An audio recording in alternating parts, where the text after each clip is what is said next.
Hello పిల్లలు, ఈరోజు మరొక స్టోరీ చెప్పుకుందాం. ఆ స్టోరీ మీ గురించే. ఏం పేరో చెప్పుకోండి. పిల్లలు కాదు, పిడుగులు. ఓకే, ఇక స్టోరీ చెప్పుకుందాం. రోజా, శంకర్, మురళి ముగ్గురు వేసవి సెలవుల్లో అమ్మమ్మ వాళ్ళ ఊరికి చేరుకున్నారు. ఇది చాలా చిన్న పల్లెటూరు. అక్కడ మూఢనమ్మకాలు కూడా ఎక్కువే.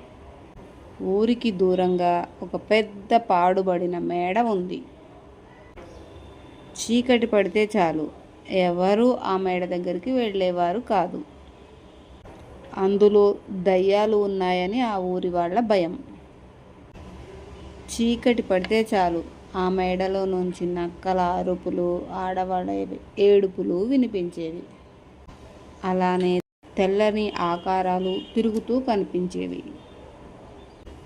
రోజా, శంకర్, మురళి చాలా తెలివైన వాళ్ళు. అనవసరంగా భయపడేవాళ్ళు కాదు. చదువుల్లో, ఆటల్లో చురుకుగా ఉండేవాళ్ళు. ఒకసారి క్లాస్లో వాళ్ళ టీచర్ దెయ్యాలు లేవని, అవి మూఢనమ్మకాలు అని చెప్పటం గుర్తుకు వచ్చింది. అప్పుడు ఎలాగైనా సరే ఆ మేడలో ఉన్న దెయ్యాల బండారం బయట పెట్టాలని అనుకున్నారు. అలా ముగ్గురు కలిసి ఒక పథకం వేశారు. ఒకరోజు చీకటి పడగానే ఎవ్వరికీ చెప్పకుండా ఆ మేడ దగ్గరకు బయలుదేరారు. తమతో పాటు కారం పొడి, కత్తులు, ఆముదం తీసుకువెళ్ళారు. నెమ్మదిగా చప్పుడు చేయకుండా వెనక నుంచి గోడ దూకి ఆ మేడ దగ్గరకు చేరుకున్నారు. లోపల నుంచి వినపడుతున్న నక్కల అరుపులు, ఏడుపులు ఎక్కడి నుంచి వినపడుతున్నాయో అని తెలుసుకోవటం కోసం ఒక్కొక్క గది వెతకటం మొదలుపెట్టారు.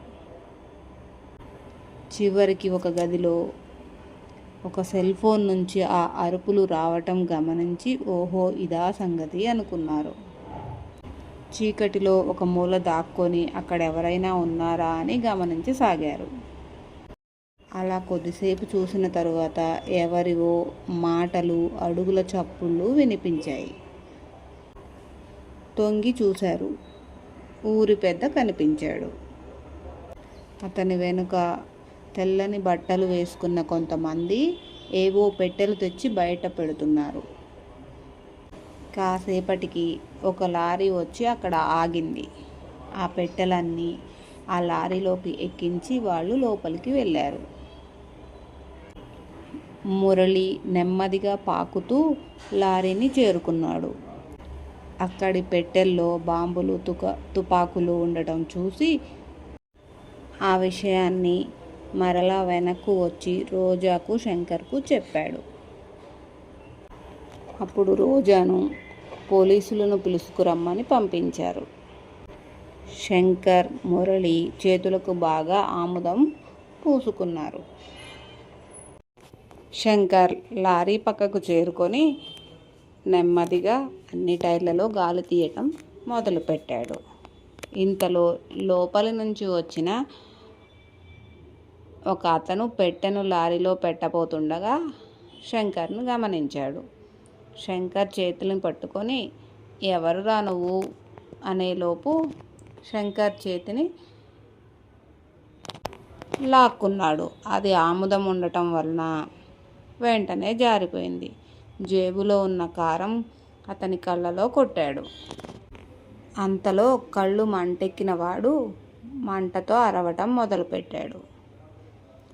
మురళి వెంటనే పరుగున వెళ్ళి ఆముదాన్ని మేడ నుండి బయటకు వచ్చే మెట్టు మీద బాగా పోశాడు. బయట అరుపులు విని లోపలున్న వాళ్ళు ఉరుకుతూ బయటకొచ్చారు. మెట్టు మీద కాలు వేయగానే జర్రున జారి దమీదమీమని ఒకరి మీద ఒకరు పడ్డారు. దాంతో ఇద్దరికి కాళ్ళు విరిగాయి. కుంటుతూ పారిపోవటానికి లారీ ఎక్కారు. వాటికి గాలి లేదు. దాంతో లారీ కదలలేదు. అంతలో రోజా పోలీసులతో అక్కడికి చేరింది. పోలీసు అందరినీ పట్టుకున్నారు. ఆ ఊరి జనాలు ఆ సాహస బాలల తెలివితేటలను మెచ్చుకొని ఎంతగానో అభినందించారు. మరి కథ ఎలా ఉందో చెప్పలేదు. కథ నచ్చితే కామెంట్ చేయండి.